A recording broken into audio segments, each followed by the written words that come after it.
Today is BioHack Thursday, and the topic we're going to talk about you may have heard about before, especially if you've been in the keto carnivore world. It's cold exposure. And we're going to talk about the mitochondrial workout you're not doing. If I told you there was a way to grow new mitochondria without lifting a weight, would you believe me? Cold exposure, even something as simple as spending a few minutes outdoors in the fall, like I am right now making this video, can act like a workout for your energy producing cells. When you get cold, your body releases norepinephrine, a signal that tells your cells we need more energy. And that message activates mitochondrial biogenesis, meaning your body literally builds new mitochondria to adapt. Cold also activates brown fat, the metabolically active kind loaded with mitochondria. And that's actually why it's brown, because of the mitochondria. And it helps you generate heat and burn fat more efficiently.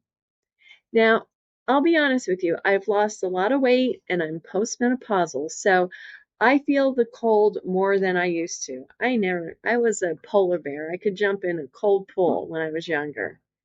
But here's the good news, because my mitochondria was better, let's face it. But here's the good news. You don't have to jump into an ice bath or invest in a big ice bath to get these benefits. Just getting outdoors on a crisp morning or walking in cooler air without bundling up immediately is enough to gently signal your mitochondria to wake up. So here's how to start. Spend 5 or 10 minutes outdoors each morning as the weather cools, or finish your shower with the last 30 seconds with cold water. Breathe through it, because this is where the magic happens. These small, consistent exposures help your body adapt, and you will notice improved energy, mood, and even fat burning. I had tried it a couple years ago and with the shower, and what I noticed was, boy, it set the tone for the day and it was alert and ready to go. Now, one question I get a lot and that I've wondered myself is, how do you actually know it's working? Well, here's what I noticed personally and what the research backs up. You'll start to tolerate the cold better. I started out with 30 seconds and got up to a minute and a half. You won't shiver as long or you won't feel chilled as quickly. You may notice steadier energy throughout the day. Your mitochondria are literally adapting, and sometimes your metabolism speeds up a bit, so you'll actually feel hungrier afterwards. That's your brown fat burning fuel to make heat. The real win, you're not just training your mind to handle stress, which is a very good thing as we age, but you're teaching your cells to become more resilient.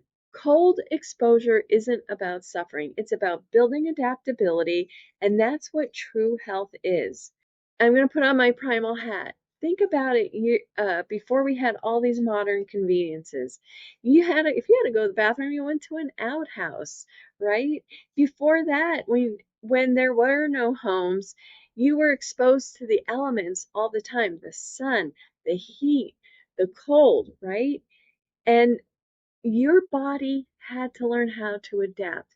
The more adaptable you are, if we spend all summer in air conditioning and all summer in heat and never challenge our metabolic system and our mitochondria, then we're not going to be able to tolerate being in the cold or in the heat, let alone being active in those conditions. So cold exposure isn't about suffering, it's about building adaptability. And that's what true health is. You're not just toughening up, you're upgrading your cellular engine. So tomorrow on Fact Friday, I'll show you how this process goes one step further, how cold exposure can literally transform your fat from storage tissue into an energy burning furnace. So hit the subscribe and ring the bell. You won't want to miss this one. I'll see you tomorrow on the next Daily Spoonful.